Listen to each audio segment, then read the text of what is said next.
हैं राज गौरव बजाज। विकास कुशवाहा ने लिखा है डायरेक्ट सेलिंग के महान बादशाह आ रहे हैं। आपका दिल की गहराई से स्वागत है। लास्ट पढ़ रहा हूँ सर सुलेमान ब्रीथ का youngest diamond of our company, great personality and inspiring and inspiration of many people. Thank you sir, thank you so much.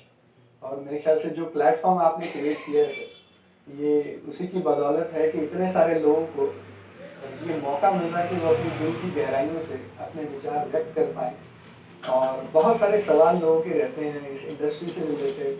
बहुत सारे लोग एक्साइटेड होते हैं, बहुत सारे लोग निराश होते हैं, बहुत सारे लोगों को डाउट्स रहते हैं। तो मुझे ऐसा लगता है जो आपने प्लेटफॉर्म क्रिएट किया सुरेंद्र जी, उसके माध्यम से हर किसी व्यक्ति के लिए कुछ ना कुछ प्रेरणा वो इस चैनल से जरूर ले रहा है, जो उसे मदद कर रही है जिंदगी में आगे बढ़ने के लिए, जो मुझे पर्सनली बहुत अच्छा लगता है जब मैं इस यूट्यूब चैनल को देखता हूँ।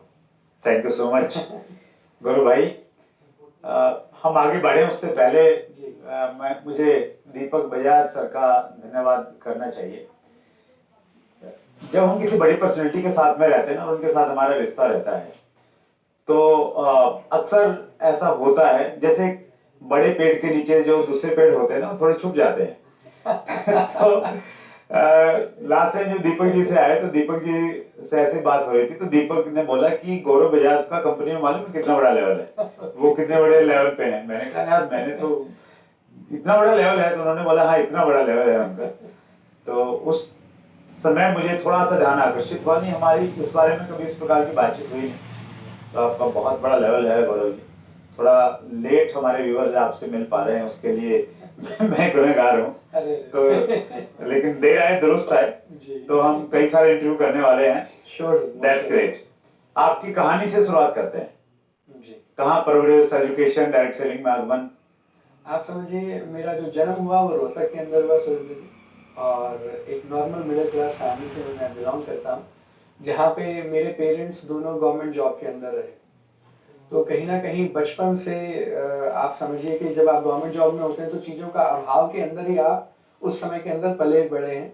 तो हर छोटी चीज़ के लिए एक प्लानिंग की ज़रूरत होती है। मैं देखता था बचपन में हर छोटी चीज़ के लिए, किसी भी इवेंट के लिए बहुत बजट्स बनाए जाते हैं, और कहीं ना कहीं वो बजट्स आके 8 तारीख और 10 तारीख को सारे के सारे बजट जो है वो फेल हो जाया करते थे। तो अगर बहुत बचपन की बात करें तो लाइफ के अंदर कुछ चीज़ें जो मैं महसूस किया करता था वो ये देखा करता था कि जो मेरे साथ के दोस्त हैं जो स्कूल जा रहे हैं, कॉलेज जा रहे हैं, किसी के पास स्कूटर है, किसी के पास मोपेड है, किसी के पिताजी शायद उसे कार में छोड़ने के लिए आ रहे हैं, लेकिन हम अपने पास देखते थे तो हम लोग अक्सर पैदल ही जाया करते थे या रिक्शा या ऑटो के माध्यम से जाया करते थे। तो बहुत सारा इस तरीके के एक माहौल में जो एक मिडिल क्लास फैमिली का होता है उस माहौल के अंदर हम लोग पले बड़े। लेकिन salute to our parents, right. मैं बोलता हूँ हमेशा कि हर कामयाब आदमी के पीछे एक औरत का हाथ होता है, तो मुझे ऐसे लगता है कि मेरी कामयाबी के पीछे मेरी माँ का हाथ है। तो उन्होंने बहुत सेक्रीफाइस किया और हम लोगों को वो सब सुख सुविधाएं देने की कोशिश की, जो शायद हर माँ बाप कोशिश करते हैं कि बच्चे ज़िंदगी में कुछ कर जाएं, बढ़ जाएं। और एक ही चीज़ पे बचपन पे फोकस रहा, क्योंकि कोई और बिजनेस ऐसा नहीं था पारिवारिक जिसको हम संभाल सकते हैं बड़े होके। सिर्फ माँ बाप भी नौकरी कर रहे हैं, तो कहीं ना कहीं ध्यान घर वालों का हमारी पढ़ाई की तरफ बहुत रहता था। तो मेरी नानी माँ भी, मुझे याद है सुरेंद्र जी कहा करते थे कि खेलोगे कूदोगे होगे खराब, पढ़ोगे लिखोगे तो बनोगे नवाब। तो कहीं ना कहीं किताबों के अंदर मन लगाना, क्लास में फर्स्ट आना, ये एक प्रेशर बचपन के अंदर एकेडमिक्स के अंदर जरूर रहा करता था। और शायद उसी का रिजल्ट है कि बाय क्वालिफिकेशन अगर आज आप मुझे बोलें तो I am a software engineer by profession. और इसी तरीके से लाइफ जो है, पढ़ाकू बच्चे थे। पढ़ाकू बच्चे बोल सकते हैं, बिल्कुल, इसलिए आंखें चार हो गई देखी जी। तो फिर सॉफ्टवेयर इंजीनियरिंग के बाद में जॉब में गए? जी, उसके बाद मैंने जॉब के अंदर अपने करियर की शुरुआत की। And I remember the time जब पढ़ाई पूरी करने से जो पहली नौकरी का जो सफर है वो काफी पीड़ादायक रहा। अच्छा। तो उस समय आईटी के अंदर रिसेशन था। I am BTech in computer sciences. तो अपनी पढ़ाई करके हम लोग निकले, और पढ़ाई के दौरान मुझे याद है कि एक और अंकल का फोन आया करता था सुरेंद्र, और वो अंकल होते थे एक बैंक के मैनेजर। अच्छा। तो मुझे लगता था बहुत अच्छे हैं वो, मेरा इतना ध्यान रखते हैं और पूछते हैं कि पढ़ाई कैसी चल रही है। लेकिन जब मैं फाइनल ईयर में आया तो मुझे समझ में आया अंकल इसलिए नहीं पूछते कि मेरा हाल चाल क्या है, इसलिए पूछते हैं इसी बच्चे ने बड़े होके ईएमआई वापस देनी है जो इसकी माँ ने बैंक से लोन लिया है, बिकॉज घर के अंदर इतनी सुविधाएं नहीं थी कि हमारी पढ़ाई जो है वो नॉर्मल तरीके से हो पाती। तो मेरी मदर ने बैंक से लोन लिया। तो अंकल अक्सर याद करते थे, गौरव कैसी चल रही है पढ़ाई, भविष्य कैसे नजर आ रहा है, कॉलेज कैसे लग रहा है। तो बाद में मुझे बात समझ में आई और वहां से कहीं ना कहीं लाइफ में पैसे की इम्पोर्टेंस की तरफ जो है वो कहिए ध्यान जो है वो जाना शुरू हुआ कि अब जब इंजीनियरिंग हो जाएगी तो उसके बाद क्या। क्योंकि जिंदगी में जब 8वीं में थे सुरेंद्र जी तो ये बोला जाता था एक बार 8वीं कर लीजिए उसके बाद जिंदगी सेट है। फिर 10वीं आ गई पता नहीं कहाँ से, फिर अचानक से 11 12 आ गई, फिजिक्स केमिस्ट्री मैथ्स आ गई, फाइनली फिर कॉलेज पे आगे तो अब ऐसे लगा इसके बाद कहीं ना कहीं लाइफ में अब आपको पैसा कमाने के लिए सोचना पड़ेगा, अच्छा करियर अच्छी नौकरी आपको ढूंढनी पड़ेगी।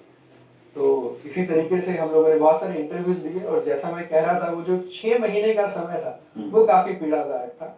और वो ऐसा था कि उस समय आईटी फील्ड के अंदर रिसेशन आया हुआ था। तो जितने भी बाहर के लोग थे वो भी बहुत चिंतित थे जो विदेशों में थे कि अभी आपको हिंदुस्तान आना है, हिंदुस्तान के अंदर रिक्रूटमेंट हो नहीं रहा। तो कंपनीज रिक्रूटमेंट मोड में नहीं थी, फायरिंग मोड के अंदर थी उस समय। और हमारा वो समय था कि हमें ब्रेक थ्रू चाहिए। और जब आपके साथ फ्रेशर वर्ड लिखा होता है तो मुझे लगता है आज भी जिंदगी में कोई भी फील्ड है तो सबसे टफ उस व्यक्ति के लिए है जिसके रेज्यूमे में जिसके नाम के आगे लिखा हुआ है फ्रेशर। डायरेक्ट सेलिंग वाले खुश होते हैं ऐसे लोगों से। बिल्कुल सर, हमारी इंडस्ट्री खैर बिल्कुल विपरीत है अगर इसमें देखा जाए तो। हम लोग खुश होते हैं इस बात से कि कोई नया व्यक्ति आ रहा है कि अगर उसको एक्सपीरियंस नहीं है तो उसके पास एक पूरा पोटेंशियल है, विदाउट एनी कंपैरिजन वो आगे बढ़ सकता है। लेकिन जब आईटी में हम जॉब लेने जाते हैं तो सामने वाला व्यक्ति पूछता है राइट आपका एक्सपीरियंस कितना है और आपके एक्सपीरियंस के हिसाब से आपको आने वाले समय में जॉब और पैकेज ऑफर किया जाता है। तो मैंने बहुत सारी बड़ी बड़ी कंपनीज के उस समय इंटरव्यूज दिए थे। तो आपने उसमें से सारी कंपनीज का आई थिंक नाम सुना होगा। इन्फोसिस एक बहुत बड़ी कंपनी है, जीसीएस बहुत बड़ी कंपनी है, पैरोट सिस्टम। देन मैं पुणे तक गया इंटरव्यू देने के लिए, नोएडा बहुत सारे इंटरव्यूज दिए। लेकिन कहीं ना कहीं मैंने ये देखा सुरेंद्र जी कहीं मैं इंटरव्यू में रह जाता था, कहीं ना कहीं हम लोग रिटर्न में रह जाते थे। कभी सारे राउंड्स हो गए तो हम डिस्कशन के अंदर और एचआर राउंड में बाहर हो जाते थे। तो आप ऐसा समझिए वो 6 महीने के अंदर धीरे धीरे धीरे उम्मीद की हर किरण कटती चली जा रही थी। और 6 महीने के बाद तो सिचुएशन ऐसी होगी लिटरली कि मुझे लगा कि अगले 1 महीने के अंदर अगर नौकरी मिल गई तो ठीक, नहीं तो वापस सिरसा जाके मैं किराने की दुकान खोल लूँ।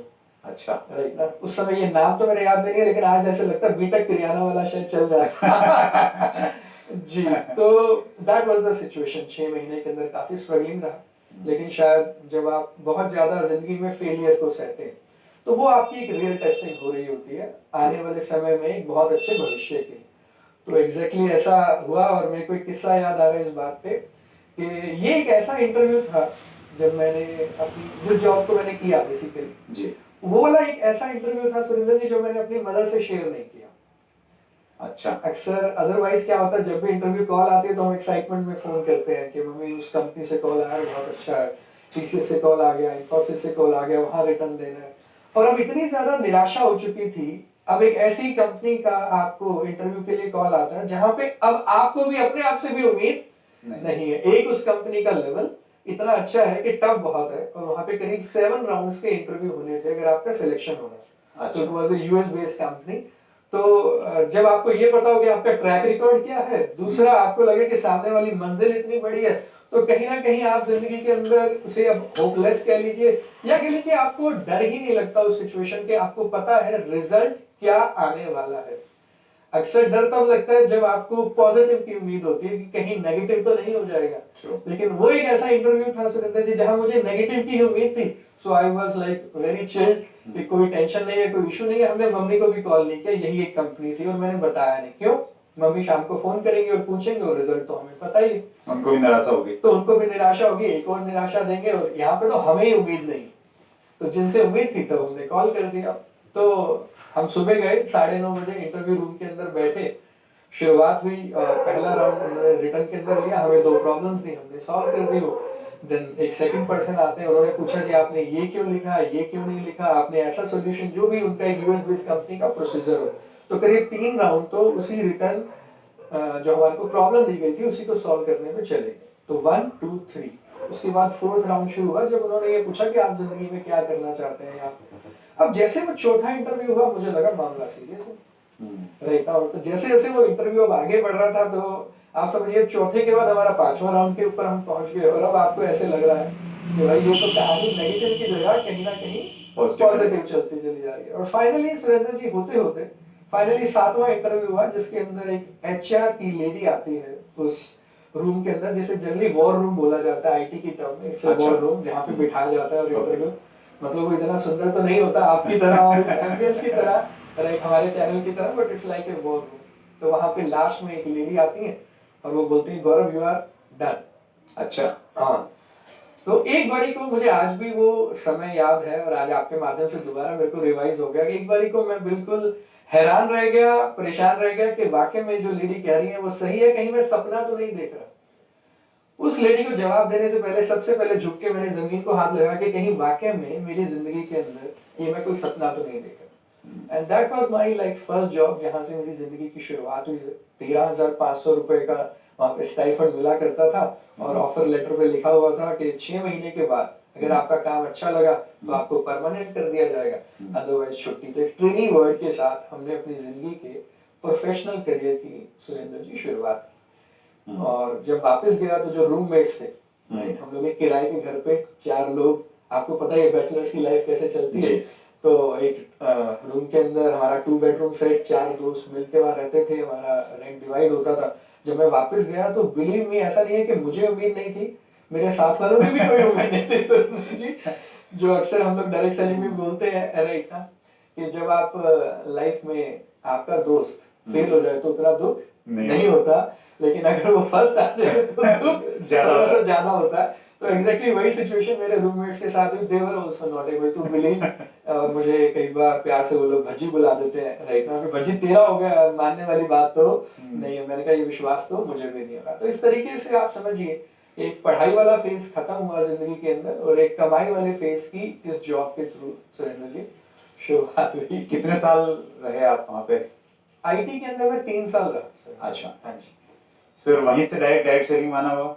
जी, मैंने 2004 के अंदर नौकरी की शुरुआत की। एज ए ट्रेनिंग पोजीशन मुझे वहाँ पे दिया गया, और नौकरी में हम अपने आप को प्रूव करने पे लगे हुए थे। जैसे जिंदगी में हर आदमी अपने आप को प्रूव करता है, अपना बेस्ट देता है, और जिंदगी में अगर कोई चीज इतनी मुश्किल से आपको मिलती है तो कहीं ना कहीं आप उसके प्रति थोड़ा और ज्यादा सीरियस हो जाते हैं, और आप अपने आप को प्रूव करते हैं। क्योंकि उस ऑफर लेटर पे ये साफ साफ लिखा हुआ था, अगर आपका काम अच्छा लगा तो परमानेंट, नहीं तो फिर छुट्टी, टाटा बाय बाय। तो हमने बहुत मेहनत की अपने 6 महीने के दौरान, और कहीं ना कहीं परमानेंट हुए, और फिर उस जॉब के अंदर आगे बढ़े।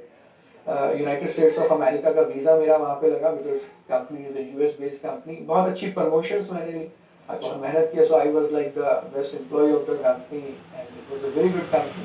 तो उसी जॉब को करते करते फिर एक दिन मुझे लगता है शायद मेरे कर्म बहुत अच्छे थे, अरे ऊपर वाले की मेरे ऊपर मेहरबानी थी, और ये बिजनेस मेरी जिंदगी के अंदर आया, और डायरेक्ट सेलिंग ने प्रवेश किया मेरी लाइफ में।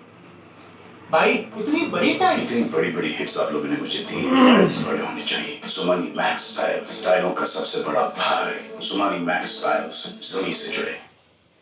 एक प्रश्न पूछा है दीपक कुमार ने जी। भाई को डायरेक्ट सेलिंग में कैसे शामिल करें? दीपक बजाज सर ने आपको कैसे एक्टिव किया? ये बहुत अच्छा सवाल उन्होंने पूछा।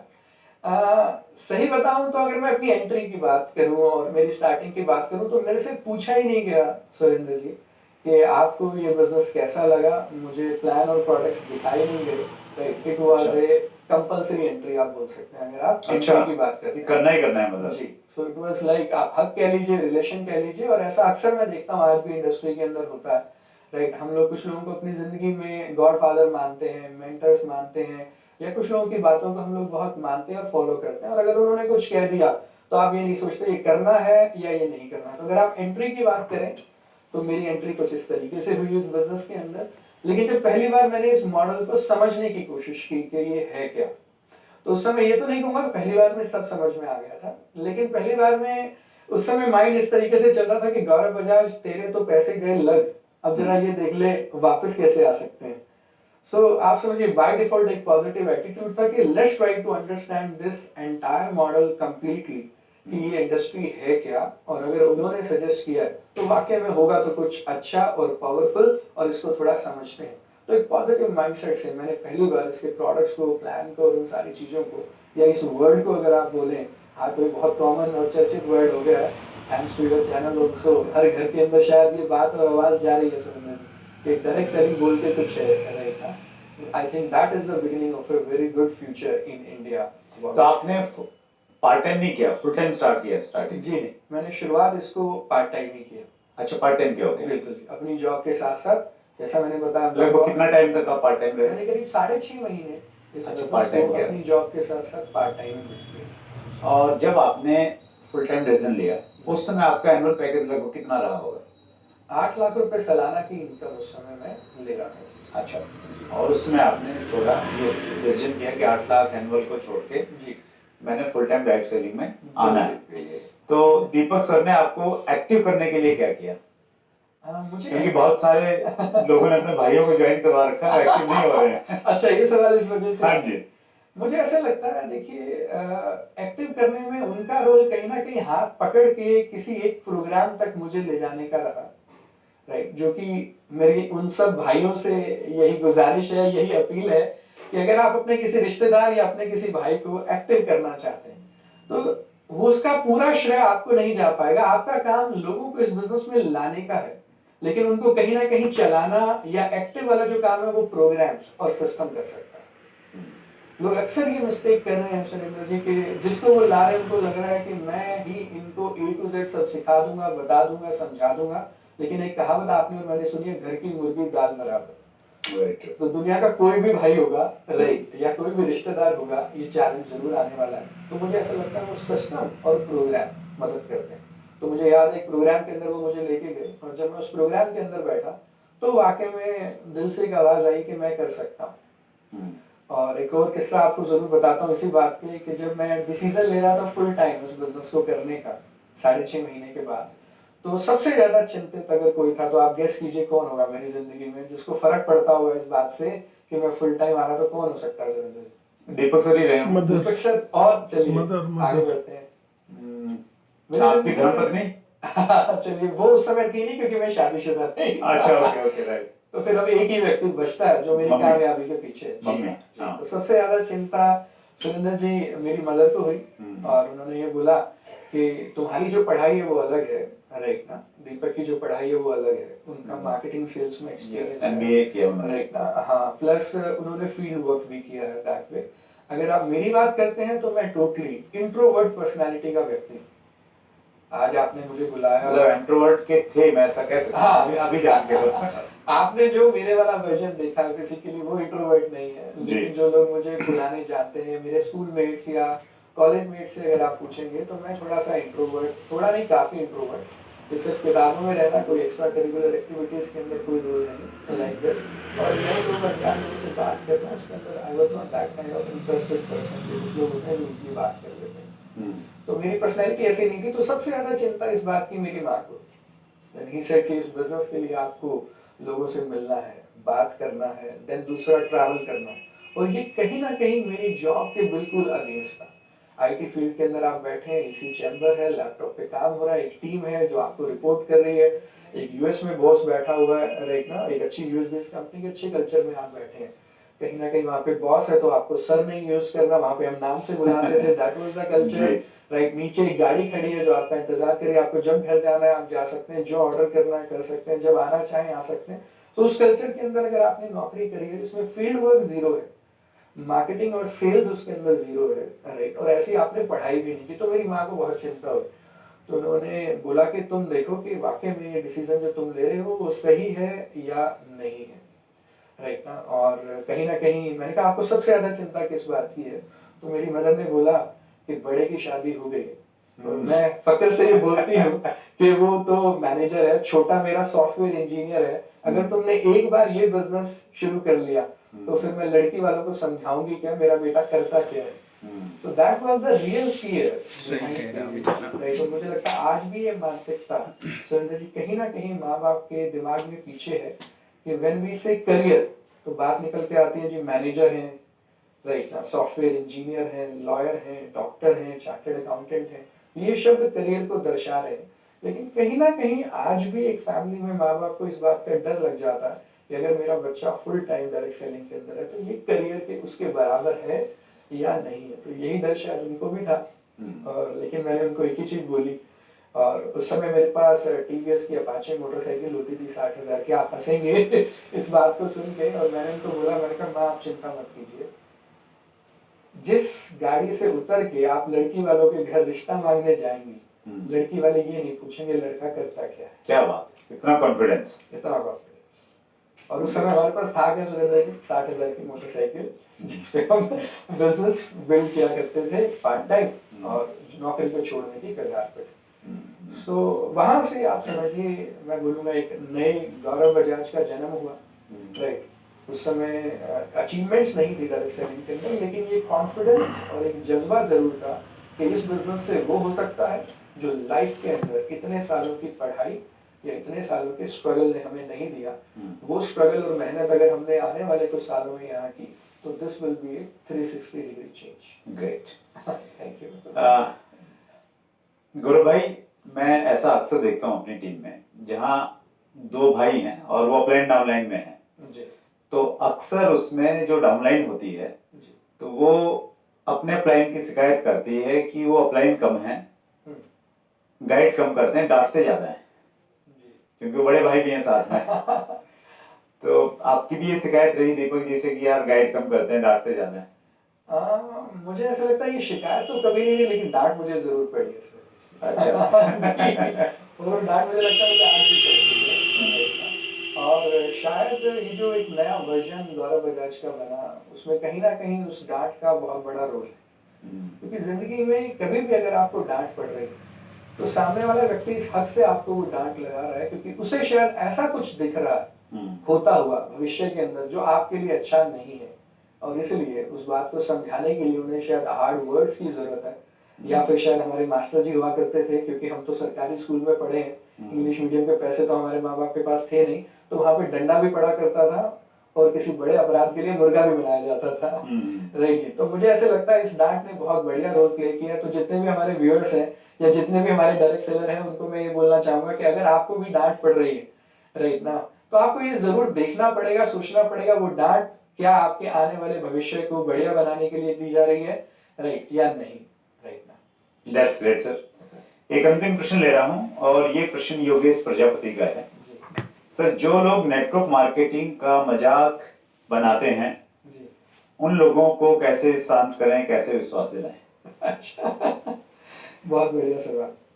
क्योंकि बहुत सारे लोगों को जब हम बोलते हैं तो वो पता नहीं क्या क्या बोलने लग जाते हैं। बिल्कुल सही बात है सर, और ऐसा आज भी है, इस समय में भी ये चल रहा है। मुझे ऐसे लगता है इस मजाक का जवाब आपको मिसाल बन के देना पड़ेगा।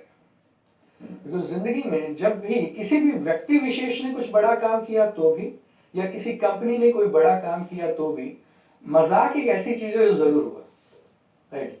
किसी ने मजाक समझा इस बात को कि बिना ड्राइवर्स की गाड़ियां चल सकती हैं, एलोन मस्क जी ने टेस्ला का आविष्कार कर दिया। किसी व्यक्ति ने इस बात का मजाक उड़ाया कि आप किसी को घर बैठे बैठे ऑनलाइन किस तरीके से कपड़े, जूते, कोई भी शॉपिंग, ग्रॉसरी दे सकते हैं। This is not possible. सामने वाला यूज कर सकता है, रिटर्न कर सकता है, कॉस्टिंग बहुत आएगी, कलर कैसे चूज करेंगे, बहुत बड़ा मजाक उड़ाया गया, राइट। मुझे लगता है किसी व्यक्ति ने मिसाल बन के उसका जवाब दिया। आज हम उन्हें जेफ बेजोस बोल देते हैं, अमेज़न बोल देते हैं, या बंसल ब्रदर्स, फ्लिपकार्ट बोल देते हैं जी। तो हमारे भी जितने भी श्रोताएं हैं, श्रोतागण जितने भी लोग हैं, जिस भी व्यक्ति का ये प्रश्न है, ये सभी का प्रश्न है, मैं उनको बोलना चाहूंगा आप दो चीजों के ऊपर अगर काम करें तो आप मिसाल बन सकते हैं। एक, आप अपनी नॉलेज को बढ़ाइए इस बिजनेस के प्रति, राइट। दूसरा, आप अपनी अचीवमेंट को बढ़ाइए। अगर आपके पास राइट नॉलेज और दूसरा अचीवमेंट है, तो ये दोनों चीजें बहुत बड़ी जवाब हैं उन सब लोगों के लिए जिन्होंने आप पे मजाक उड़ाया या आज से पहले भी इस इंडस्ट्री के ऊपर मजाक उड़ाया। That's great sir. और वो एक कहावत है ना, success is the best revenge. आप सफल होके दिखा देंगे तो फिर वो जवाब भी है, और वो एक बदला भी हम कह सकते हैं, उससे मोटिवेट भी हम लोग हो सकते हैं। That's great Gaurav sir. आपके पास में बहुत सारा अनुभव है, सारा एक इंटरव्यू में हम लोग नहीं संभाल सकते। मेरे पास में बहुत सारे प्रश्नों की एक लिस्ट है, तो अगले जो में हम लोग